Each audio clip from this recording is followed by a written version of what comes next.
Microphone, chicka chicka, chat 1212. This is your host, not son, baby. And this is another episode of Swingers After Dark. You know, a lot of dudes got shit fucked up. They think that if they lead with their cash, they're gonna get their ass. And it's like, dude, if a woman really likes you, it doesn't matter how much money you spend on a date. You know what I'm saying? She's liking you regardless. She likes you. She's feeling you. She's digging you based on the man who you are or the type of energy that you project. She loves your aura. She loves everything about you in regards to what she knows already. You know, she sees the potential in you, or she already sees the potential in you, and she want to build with you. But even in the midst of you building with this woman, don't ever lead with your money. Don't ever have money as the foundation of your relationship. Because when you go through a dry spell like this pandemic, you know, a lot of people are fucked up. They got to file for unemployment. They got to go on their 401k. They got to go on their savings account. Even entrepreneurs, you know, they going through a dry spell. They got to close their businesses, or they have to expand their portfolio, diverse their portfolio just to keep afloat. And if money is your foundation, then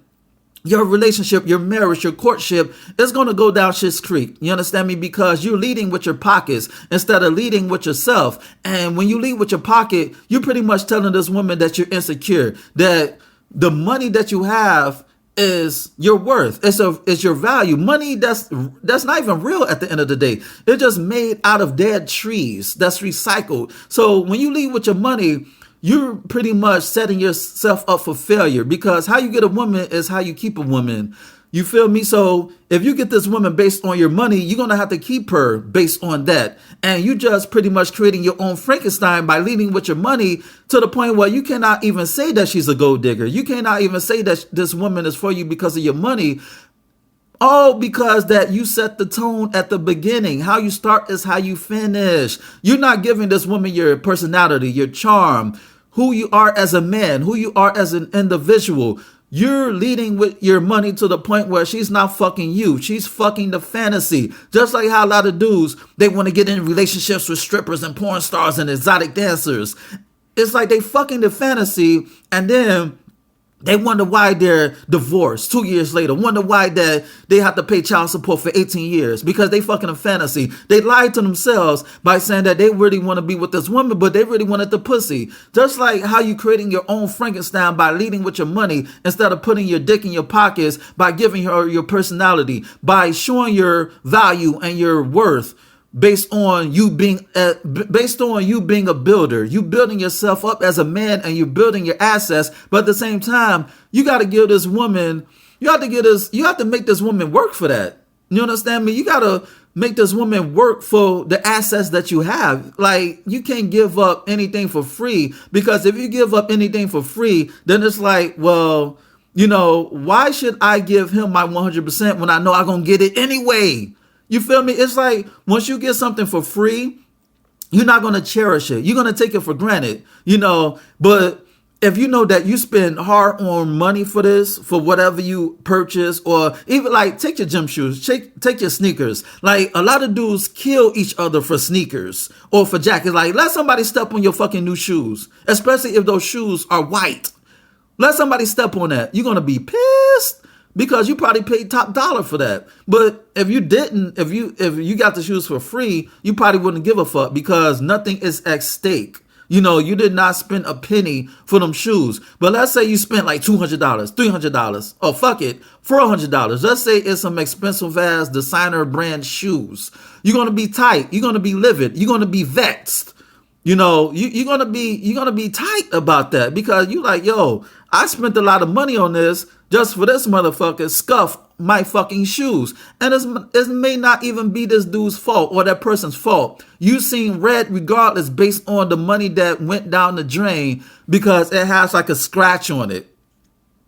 You feel me? So that's the same thing of you dealing with women or people in general. They have to earn your asset. You know, you got to make people fight for it, make people work for it. Because when people work for the end game, when people work for what they have, they're gonna appreciate it more. You know, when people get shit for free, they take it for granted because they didn't work for it. It wasn't a challenge. There was no struggle.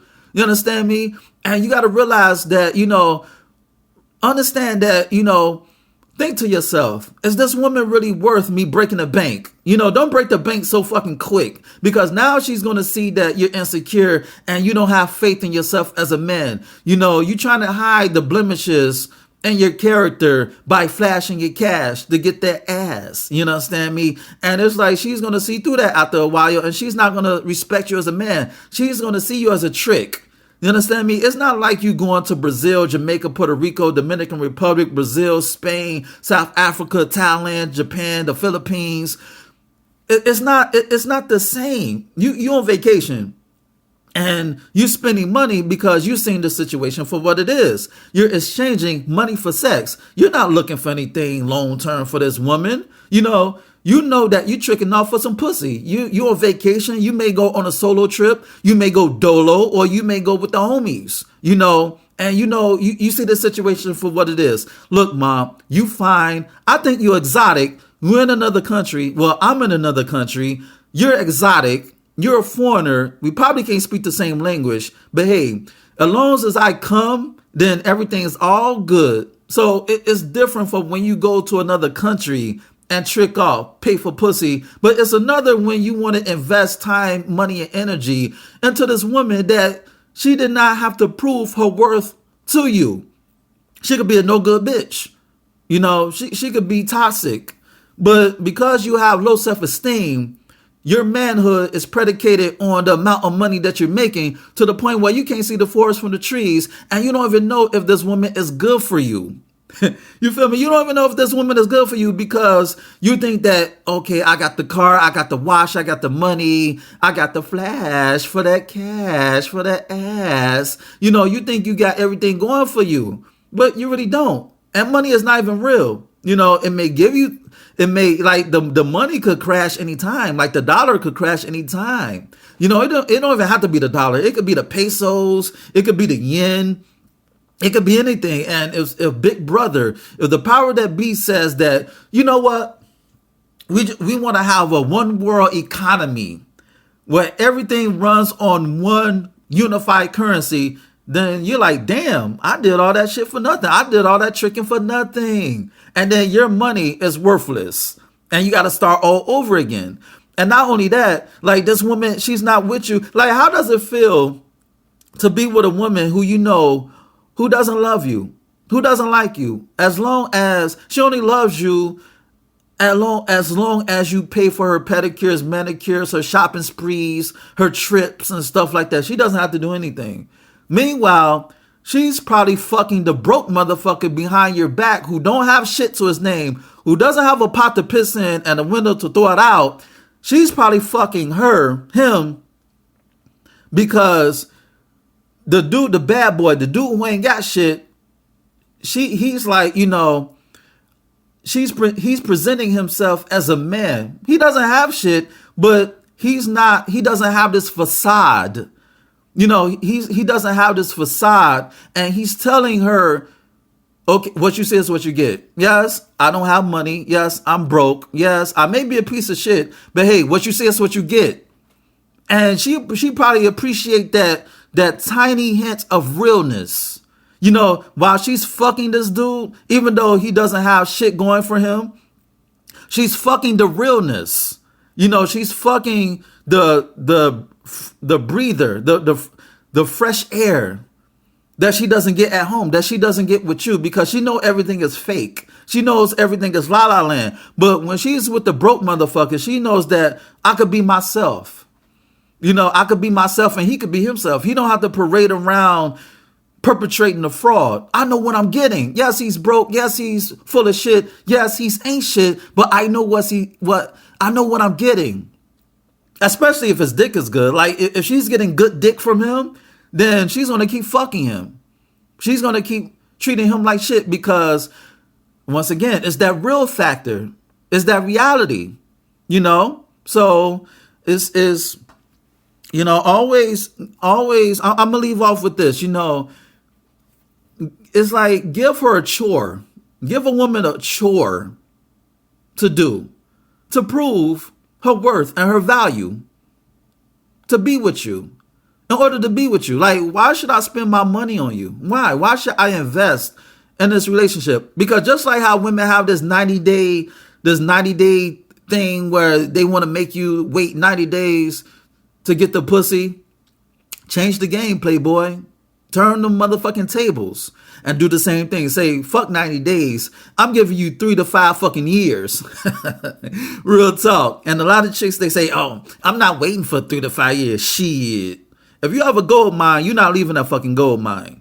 You know, like, don't, like, a lot of women talk that shit, but they know when they have something good going for them. And they're not going to leave that just to start over and, you know, figure out whether they should trust a stranger, because the dating game nowadays suck.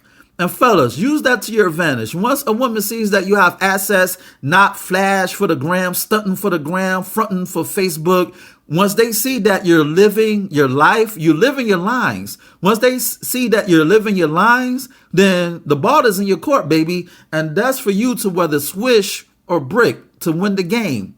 And on that note, this has been another episode of Swingers After Dark, and this is your host, Not Son, baby. Check out my website at www.notsonblaze.com. That's www.nahsunblaze.com. And check out my ebook, You, Me, Us, Them, The Swinging Manifesto. It's on Nook, Kindle, iBooks, Google Play. Go get it. Shoot me an email at swingpodcast@gmail.com. That's swingpodcast@gmail.com. Hit me up with any questions and concerns that you may have. Rate, share, subscribe, and comment on this podcast. You dig. And on that note, until next time, peace.